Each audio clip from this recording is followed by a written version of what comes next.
Queridos amigos da Academia Brasileira de Marketing, a nossa Abramark, hoje tenho aqui ao meu lado Emília Rabelo, que é CEO e fundadora do NOS, que é o Novo Outdoor Social. Ela vai contar essa trajetória maravilhosa para vocês, esse projeto incrível, que talvez vocês, muitos marqueteiros, não conheçam, mas precisam conhecer, precisam utilizar, precisam valorizar, precisam investir, porque é incrível. Emília, que alegria ter você aqui, que prazer, que honra. Já vou emendar minha primeira pergunta. Você é jornalista, publicitária, trabalhou em veículos de mídia. Conta essa trajetória incrível até o momento em que você resolve fundar a Nós. Tá bom. Primeiro eu quero agradecer o convite, estou muito honrada de estar aqui, Imagina. dividindo a história, enfim, contando, né, as histórias das favelas e do outdoor social, do Nós agora, é uma honra.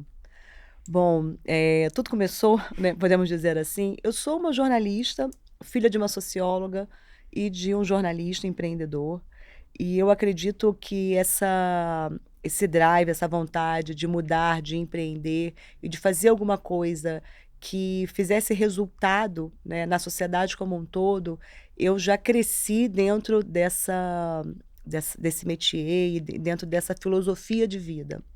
Mas ao mesmo tempo, Fábio, assim, eu te pergunto, né, a gente, pelo menos eu acho que uma vez por semana, a gente no carro, olhando o trânsito, olhando alguém te pedindo dinheiro no sinal, ou pensando sobre aquecimento global, a gente se depara com a questão de: o "Que que eu vou fazer para mudar isso? O que que eu posso fazer para mudar isso?", entendeu? Eu acho que a gente está num período, parece, de cada vez a gente caminha mais para o extremo, né, o calor extremo em São Paulo, calor extremo no Rio de Janeiro, enfim, violência, roubo de celular. E aí a gente se pergunta: o que que eu posso fazer para mudar? Então eu acho que esse tipo de indagação e de incômodo, isso sempre me acompanhou. Então, quando eu comecei a trabalhar, que eu comecei a trabalhar como jornalista, eu me vi ali, eu falei: "Ai, vai demorar muito para eu poder ter autonomia e poder fazer o que eu quero fazer". E aí foi quando eu comecei, né, eu resolvi empreender e fazer veículos de comunicação, né, em criar conexões com veículos de comunicação para dar capilaridade à mensagem. Porque apesar de ter, eu nasci em Angra dos Reis, mas eu cresci no Rio de Janeiro, e o Rio de Janeiro é aquela cidade, caótica, aonde a favela vive com a cidade, não só na paisagem, no cartão postal, mas na própria praia, né, você vai à praia, tá todo mundo junto, na Lapa, no samba, aliás, eu amo samba, amo essa cultura, nos morros. Então, esse caldeirão cultural, ele sempre me colocou numa situação de: "Cara, a mídia, ela não está falando com todo mundo é isso aqui, essa vivência que eu tenho". E aí eu resolvo olhar para, né, para outras partes do Brasil, entender mais o que é o Brasil, e comecei a ver que a mídia não, né, os meios de comunicação tradicionais não estavam falando com o interior do país. Aí foi quando, né, a gente fez a ideia do barco-som na Amazônia, do carro de som, e nisso a minha empresa era Minas de Ideias, enfim, então era uma empresa que criava, né, oportunidades, né, com veículos já existentes, mas que muitas vezes o mercado falava: "Nossa, será mesmo que o carro de som vai funcionar?", porque, gente, carro de som é uma coisa muito muito antiga, né, enfim, é uma coisa de praça, de quermesse, né, do interior. Então, você pegar isso, transformar isso em escala, né, para o governo federal, que foi, na verdade, meus grandes cases, foi construído junto com o governo federal, foi assim, era uma novidade, mas que na verdade não era uma novidade, era uma novidade meio que repaginada para aquela época. E aí foi quando eu tive, enfim, já estava com uns 30 anos e tal, e minha mãe, muito, enfim, socióloga, né, falou: "Nossa, muito legal, você teve um sucesso, isso é muito bom, mas minha filha, você precisa de um propósito. Se você não tiver um propósito, você pode se perder na sua trajetória". E aí ela me deu um livro chamado Banqueiro dos Pobres, do Muhammad Yunus, aonde eu entendi o que era um negócio de impacto. E eu falei: "Nossa, que interessante, eu não preciso ser uma ONG para fazer impacto social. Eu posso fazer impacto social através do meu empreendedorismo". E aí isso me encheu os olhos, mas enfim, no momento eu não tinha nenhuma ideia ou alguma desafio para poder implementar esse modelo de negócio, essa ideia. E foi quando, né, teve a oportunidade de fazer o outdoor social, que foi um briefing da Claro. A Claro queria entrar com os carros de sons dentro das favelas do Rio de Janeiro. Isso não se mostrou factível, né? As empresas tinham medo de entrar. E era uma época, por exemplo, eu sempre falo isso, assim, que tem algumas oportunidades na vida que parece assim, que os planetas se alinham, entendeu? O eclipse acontece, o comer da Harley passa, e aí ou você entra naquela janela de oportunidade e realiza, ou você já perdeu, e aí vai ser uma outra situação, em outro momento, em outro local. E foi exatamente isso, porque estava tendo, né? Era véspera das Copas das Confederações e da Copa do Mundo, no Rio de Janeiro, no Brasil. E teve um movimento muito grande de pacificação dos morros. Eu lembro do secretário de Segurança Nacional da época, que era o José Mariano Beltrame, que ele foi muito categórico em dizer, olha, eu estou subindo, fazendo uma paz artificial. Agora, as empresas precisam vir e gerarem oportunidades de negócio, gerarem núcleos de negócio para que sejam alternativas, né, o comércio, serem alternativas ao tráfico de drogas. E aí, imbuída, né, falei, gente, é agora, é o momento. Então, eu tive a oportunidade, né, de subir comunidades, né, e montar essa rede e aplicar, né, fazer o modelo, né, do outdoor social, que consiste em aplicar, né, mini outdoors, né, então, placas 2x1, no muro da casa das pessoas e fazer essa remuneração para elas. Ou seja, eu incluo essas pessoas dentro do processo da publicidade. Então, quando a gente fala do outdoor social, quando a gente fala da Nós, a gente fala de uma empresa que ela é um ganha-ganha. Ganha a marca, que está entrando lá dentro de forma totalmente legítima, porque a gente está mobilizando aquelas pessoas que moram ali para participarem, para exibirem aquela comunicação, e ganha o morador, que é remunerado a cada ação. Então, é assim que nasce o outdoor social. Eu sou uma grande entusiasta dos negócios de impacto. Quando eu comecei a fazer negócio de impacto no Brasil, em 2012, o Sebrae nem sabia, se o Sebrae veio com a primeira turma em 2014, eu tive a oportunidade de ir ao exterior, estudar com Yunus, para falar, Yunus, meu modelo de negócio está correto? Porque muitas vezes as pessoas falam, não, você é uma ONG. Eu falava, não, eu não sou uma ONG. É sim, porque é isso. Eu falei, não, eu sou um negócio de impacto. Eu li no livro.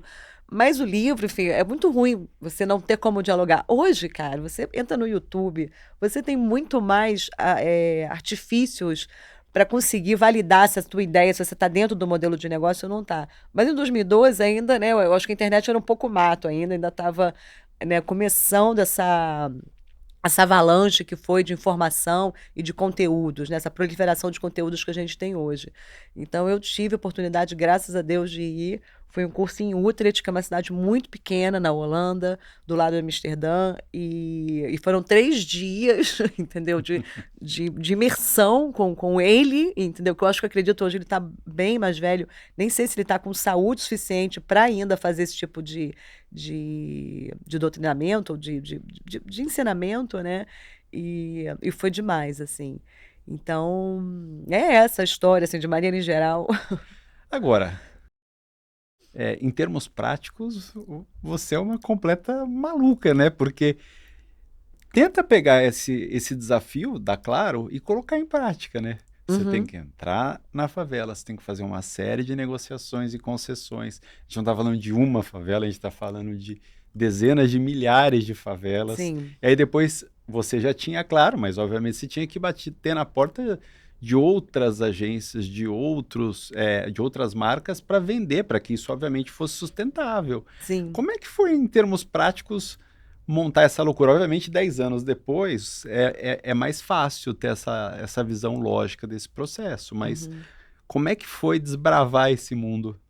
Então, mas eu acho que o empreendedorismo, a grande graça é essa, né? Você se jogar da montanha e cair em queda livre.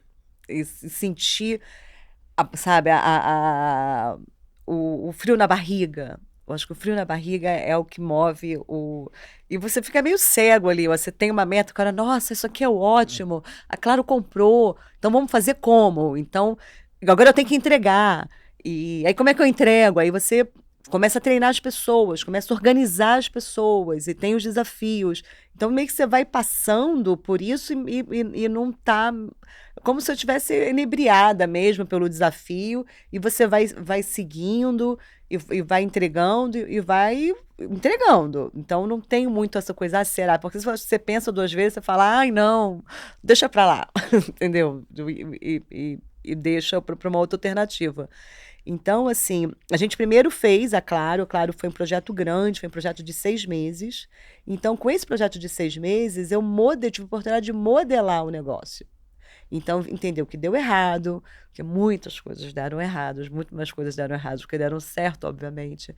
Entender como é que se fazia o treinamento, né? Porque são outros valores, assim, como é que eu tenho que explicar que a campanha tem que entrar, né, gente, no dia 15 e sair no dia 30. Um dia não tem problema, não, um dia tem problema. Porque se aquela promoção acaba dia 30, ela tem que sair dia 30. Se tiver algum tipo de dano na placa, cara, tem que avisar, né? Não pode tirar e colocar, assim. Eu lembro a primeira campanha teste que a gente fez, a campanha saiu, tipo, porque eu coloquei no material que era desejado na favela. Então, eu rodei com polipropileno. No dia seguinte, roubaram todas as placas. Falei, gente, qual o material que esse povo não quer? Aí eu descobri o Poliondas. O Poliondas, na verdade, ele veio porque, primeiro, essa campanha de polipropileno que a gente colocou de teste, no dia seguinte, por exemplo, assim, coisas práticas mesmo da operação do business, né? Os coordenadores trabalhando comigo, ninguém conseguiu trabalhar no dia seguinte, porque a chapa de polipropileno ela é opaca. Então, uma em cima da outra, aquilo ali junto é muito peso. Então, eles colocaram nas costas do carro, levaram, aplicaram as placas nos muros, mas no dia seguinte, depois de carregar peso, ninguém é atleta, ninguém conseguiu trabalhar no dia seguinte. Então, tô com dor na, tô com dor na coluna, aí um falou que estava com dor na coluna. Aí o segundo ligou, falou com dor na coluna. O terceiro, falei, cara, errei no material. Errei no material. E aí liguei para a gráfica. Gráfica, então, o que que temos? Ah, tem esse material que é mais aerado. Qual material é esse? O poliondas. Poliondas, o que é poliondas? Ah, material de pátio escolar. Ah, tá bom, entendi. Não, ok, tá. Então, aí é areado, então junta todos, não fica pesado. Enfim, é um material mais caro, aí também sobe o preço do produto. Enfim, mas pelo menos as colunas de todos estão preservadas e a comunicação é feita. Então, então esse período foi um período de bastante aprendizado, dos 6 meses. E aí eu fui, enfim, fui desbravando mesmo o mercado, né? Fui vender para governo federal, porque eu acho que quando o outdoor social ele nasce, e até uma, uma conexão primária que o mercado faz, a favela, campanha de utilidade pública. Favela, a campanha de utilidade pública. Então, eu falei, acabei indo para o caminho mais fácil, que era vender para os governos, e aí eu fui expandindo a rede para outros estados, para outras favelas, com as campanhas do governo federal. E aí, com essa expansão do governo federal, eu vim trazer esses dados para São Paulo e para começar a comercializar aqui em São Paulo. E assim, eu acho que o grande desafio, Fábio, assim, até hoje, é porque, por exemplo, se eu falo favela, a gente está tendo esse papo aqui, mas se eu falo favela, né, para uma pessoa, né, comum na rua, eu falo, mídia em favela, ou falo de favela. As duas coisas que vêm na cabeça das pessoas, de imediato, né, você pode, né, quem está em casa escutando a gente, de repente, fazer esse exercício, quando eu penso em favela, eu penso em quê? Geralmente é em violência ou em pobreza. Só que a favela, ela está intrinsecamente ligada, tá, ao processo de urbanização das cidades. Então, as favelas, desde o início da favela D0, da favela que é do Morro da Providência, ela abriga empreendedores e trabalhadores. Então, é óbvio que ela contém nela um poder econômico. Então, quando a gente fala no favela no Brasil, a gente está falando hoje de 17 milhões de pessoas. Então, esse número aumentou de 12 milhões de pessoas para 17 milhões de pessoas, com um poder aquisitivo, seja empreendendo, seja de pessoas que trabalham no setor de serviço, ou na indústria, ou no comércio. Então, não olhar, né, esse potencial de consumo, por exemplo, que é de 1,67 bilhões de reais, é você não dar ossatura à cidade como um todo. Porque, por exemplo, se você comparar, eu conheço bastante o Brasil, já fiz muita campanha de carro de som, sei lá, no Vale do Jequitinhonha, ali sim você tem o DH muito baixo.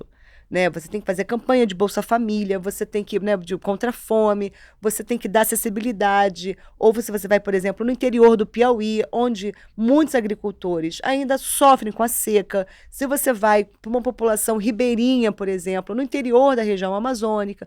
Então, e ali sim você vai ter uma classe DE, né, situações, pessoas em situações de completa vulnerabilidade social. Mas se você vai numa favela que está dentro de um centro urbano, Paraisópolis está do lado de Morumbi, Heliópolis está na zona sul da cidade, Rocinha está no coração de São Conrado, sabe? Como, sabe, achar que aquelas pessoas são ou todas pessoas 100% bandidas, entendeu? Aquilo ali é tudo criminalidade. Se fosse, a gente estava ferrado, a gente não podia nem sair de casa. Ou totalmente desprovidas, né? Então, o meu convite, assim, quando a gente fala do outdoor social e fala da nós, é ver uma oportunidade e não um problema. Porque já deixou de ser um problema há muito tempo. E quando a gente fala de uma oportunidade, a gente vê, né, como se fosse, né, a oportunidade do neoliberalismo, né, podendo colocar oportunidades de negócio nessas áreas e criar mais oportunidade e fluxo de caixa e dinheiro mesmo no final do dia. Então, quando a gente faz esse caminho, né, da nós, 13 anos, né, é isso que a gente faz. A gente está conectando marcas àquelas comunidades, mas trazendo geração de valor para ambos os lados. Então, trazendo solução, trazendo conexão. Porque quando a gente olha também as comunidades, elas são geradoras de cultura, de tendência. Então, assim, se a gente não olhar, né, para a periferia, né, você vê, sei lá, a Anitta, você vê Ludmilla, você vê todo o movimento funk, né, da Camila Fialho, que teve aqui, lindamente. Cara, o Furacão 2000, eu vi o Furacão 2000, nasceu, eu vi a entrevista, falei, cara, eu vi, eu lembro, eu ia no baile funk na Gypsy, entendeu? E no Chapéu Mangueira, no Leme, entendeu? E todo esse movimento que foi ganhando, por isso que eu falo que o movimento favela, e falar sobre favela, ele vai ganhando ao longo do tempo mais autenticidade e geração de valor do que realmente isso representa para a cultura brasileira. Porque senão, de repente, a cultura da favela fica resumida ao samba. Ah, o Cartola, entendeu? Não é Rosa, enfim, sabe, a casa da Tia Ciata, na Praça 11, mas é muito além do que isso, né? Então, esse é o convite, assim, porque eu acho que quando você reduz, né, a narrativa sobre favelas brasileiras, a criminalidade e a pobreza, assim, cara, você está deixando sabe, um espectro de oportunidade de 0 a 100, sabe? E de diversidade, de culturalismos e de oportunidades de negócio mesmo, já que a gente está falando com empresas, né, marketing, de oportunidade de você dar mais capilaridade à distribuição do seu produto, a novos produtos, por que não? Entendeu? É nesse caminho assim que a gente vai navegando. Incrível. O outdoor social hoje é apenas um dos produtos de vocês, né? Hoje vocês são um ecossistema de mídia dentro das favelas. Conta pra gente, por favor, do que é composto esse ecossistema. A gente começa com o nome da empresa, Outdoor Social. Eu acho que essa coisa do empreendedorismo é muito bom, né? Que, tipo, qual é o nome da criança? Tipo, João. Qual é o nome da filho? Entendeu? Qual é o nome da criança? Outdoor Social. Então, a gente não teve nenhuma ideia, eu não tive na época uma ideia de um branding, de fazer. Cara, não, era o nome do que eu conseguia ali colocar. E o Outdoor Social nasce dentro como uma unidade de negócio, dentro da Minas de Ideias, ele vai tomando protagonismo no mercado.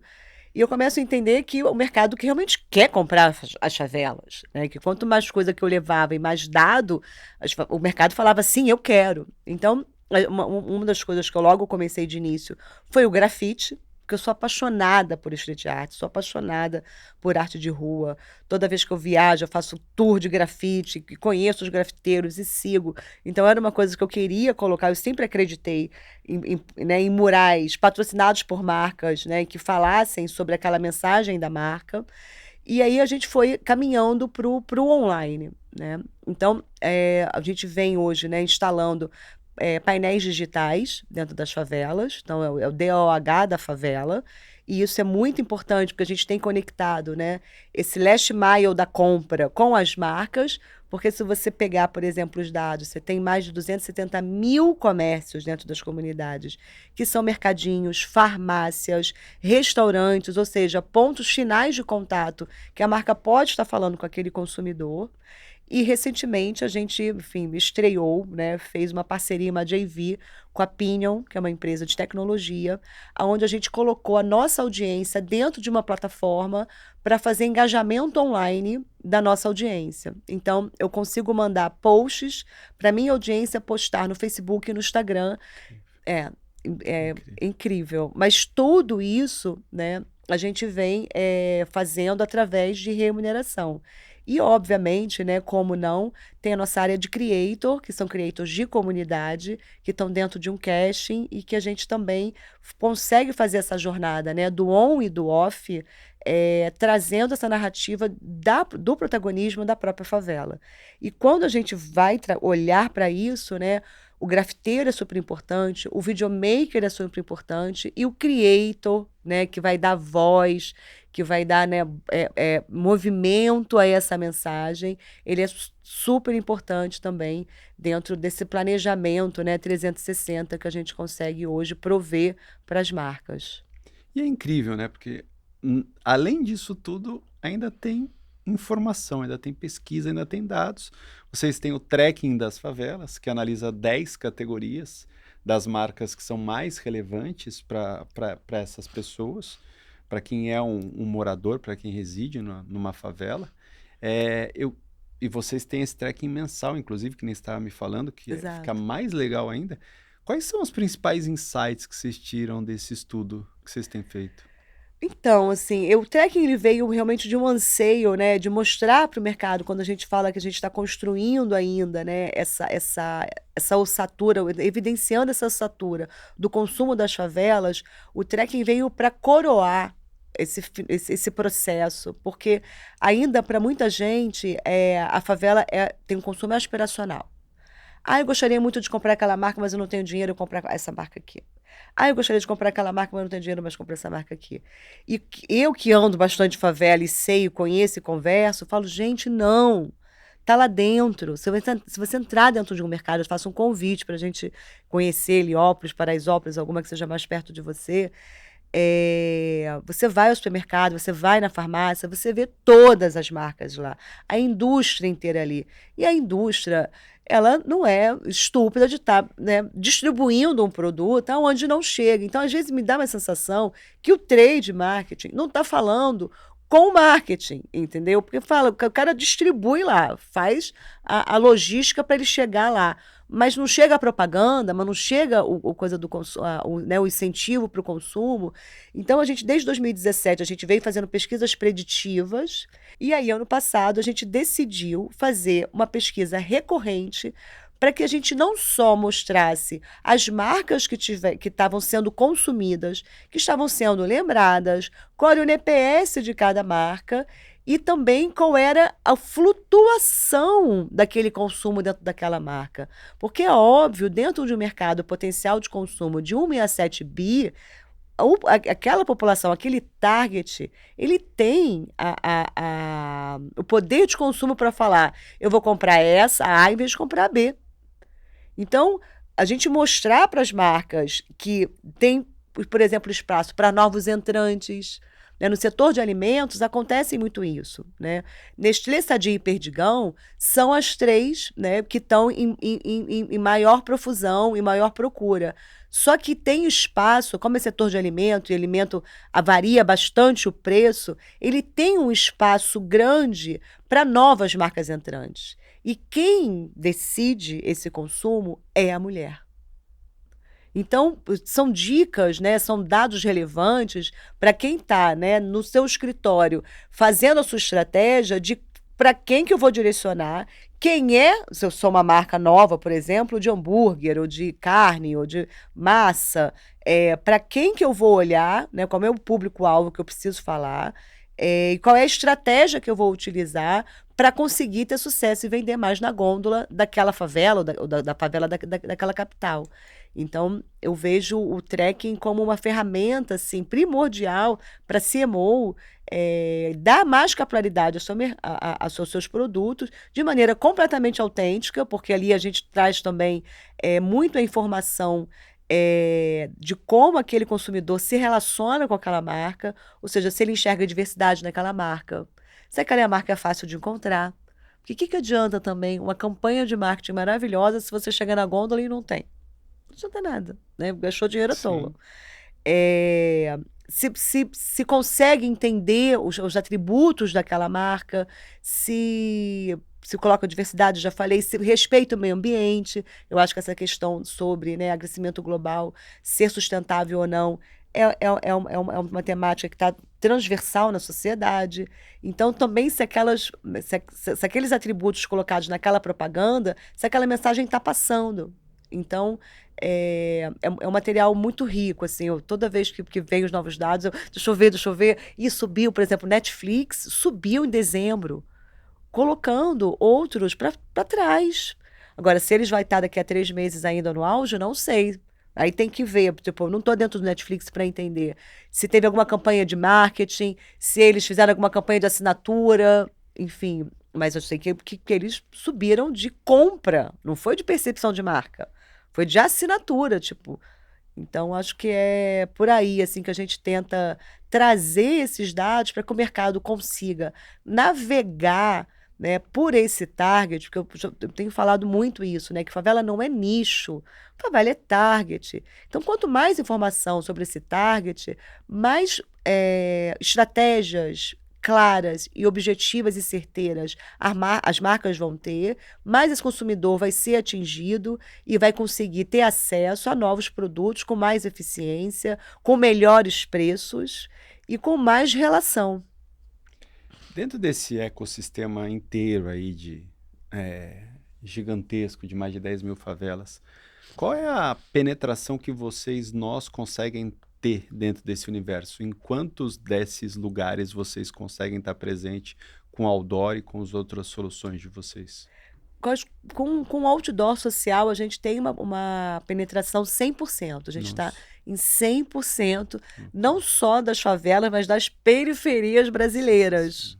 Então, a gente está realmente 100% com o estático, né? Quando a gente fala do DOH, aí a gente já tem uma limitação. A gente está nas capitais hoje e a gente está fazendo uma outra. E hoje a gente está, Belo Horizonte, Rio de Janeiro e São Paulo. Só que hoje também começa o envio das telas para as outras capitais. E aí realmente a gente vai estar com uma audiência de 17 milhões de pessoas. Vocês ouviram, gente? Vocês prestaram atenção no que a Emília falou? A nível de oportunidade que tem aqui sentado ao meu lado. Novidades para 2025? Olha, a expansão das telas é uma novidade, é alguma coisa que a gente está se trabalhando bastante, né? E realmente entrando com essa capilaridade. Era um desejo meu antigo. A gente começou com esse projeto do Digital Out of Home em favelas. Pequeno, né, para entender como é que o mercado ia se comportar, como é que essas telas iam se comportar dentro desses mercados, desses restaurantes, se os empreendedores, porque obviamente a gente coloca essas telas dentro, né, de supermercados, farmácias, padarias. Então, como é que ia ser a aceitabilidade né, dessas pessoas, desses nossos colaboradores dentro das comunidades. Então, isso tudo deu certo. Então, hoje a gente já tem 125 telas e a gente vai expandir, então, agora para essas 500 telas. E outra novidade é nós creators, né? A gente está expandindo o nosso casting e a nossa atuação de casting, né, para o Brasil como um todo, né, trazendo muitas marcas para se conectarem aos nossos creators. E o Nós Multiplicamos, que para mim assim é alguma coisa inédita, né? O mercado não tem. E é você realmente mobilizar o morador da favela na palma da mão. Então, isso é um poder muito grande, né, de comunicação que a gente tem, porque a mídia exterior, ela não é um one-to-one, né? A mídia exterior, ela é a mídia exterior, ela para uma grande penetração. Mas o online, quando a gente vai para o online, né, a gente consegue essa mensuração individual. E isso eu acho que tem uma beleza muito grande no Nós Multiplicamos. E então esse ano também a gente vai ganhar ossatura, né, dentro desse produto que foi lançado no final do ano passado. Para concluir, eu vou pedir para você deixar um recado para esses marqueteiros incríveis que estão nos assistindo agora. E que de alguma forma, e aí, gente, não é um julgamento, pelo amor de Deus, até porque nós temos pré-resistências em relação a várias coisas na vida. Mas que você deixe um recado para eles do porquê investir nas favelas e de que não faz mais sentido algum qualquer tipo de resistência, porque a gente está falando do ecossistema brutal, como você acabou de contar aqui, eles estão perdendo essas oportunidades incríveis de falar diretamente com essas pessoas, porque existe como, gente, existe como fazer isso. Então, Emília, eu peço para você falar para esses marqueteiros da oportunidade que é investir nas favelas. É uma grande oportunidade, sim, investir nas favelas. Eu acho que a provocação, né, é var além da bolha, né, ir além da bolha. Eu acho que é a grande provocação. E depois também que, né, que a gente descobrir a bolha favela e a bolha, tipo, e a favela também já estiver no nosso dia a dia, e buscar outras bolhas, né, para a gente descobrir e desbravar. Porque eu acho que a vida, ela fala sobre isso, né? A vida fala sobre desafio, a vida fala sobre novos mercados, a vida fala sobre o diferente, sobre o novo. Mas eu acho que uma provocação principal aqui é sobre realmente a questão dos negócios de impacto. Eu acho que a gente está hoje num limite, né, do planeta que a gente não consegue mais pensar nenhum tipo de ação sem realmente o envolvimento social. E aí eu estou falando assim, serve até o greenwash, sabe? Porque eu acho, às vezes, assim, é melhor fazer alguma coisa do que não fazer nada. E uma coisa que realmente me angustia, eu acho que deve angustiar muita gente que está ouvindo a gente, sabe? Porque é quase que impossível você não se comover, você olhar alguém no sinal pedindo dinheiro, ou olhar alguma coisa sobre falta de água, ou sobre índices absurdos de temperatura para você ir para o trabalho, para você, porque às vezes, né, a mídia mostra a gente aquecimento global, todo mundo na praia. Não, aquecimento global é que a gente aqui em São Paulo, indo de uma reunião para outra, né, pegando ônibus, metrô, e essas coisas vão me criando uma angústia, né? Então eu acho que a provocação é o que a gente pode fazer para mudar agora? Entendeu? Para mudar o jogo da história, o curso da história agora. Eu acho que essa é a provocação. E aí, eu acho que o case do outdoor social, o case da Nós, é um case de impacto, de negócio de impacto, de sucesso. A gente tem 3 anos de trajetória. A gente nunca teve investidor, por exemplo, externo. Então, assim, é uma empresa que ela nasce, ela cresce com os próprios recursos que ela tem e com a própria necessidade do mercado. Então, assim, é possível.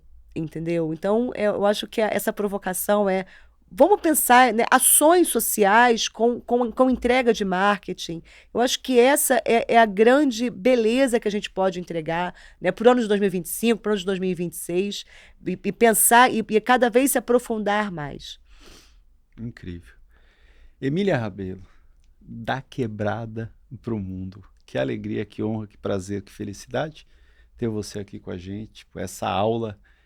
Seguramente você vai ter que voltar aqui mais muitas vezes, porque a gente arranhou nesse conteúdo, mas eu queria agradecer demais sua presença aqui hoje com a gente. Eu agradeço muito, espero, enfim, ter conseguido passar um pouco, né, do que a gente tem feito dentro da Nós, e estou totalmente à disposição online, enfim, para o LinkedIn, para continuar essa conversa. Incrível. É isso, gente. Que conversa deliciosa, né? Que oportunidade de ouvir alguém que está inserido nas favelas falando com a gente. Semana que vem, de volta aqui com mais um entrevistado incrível.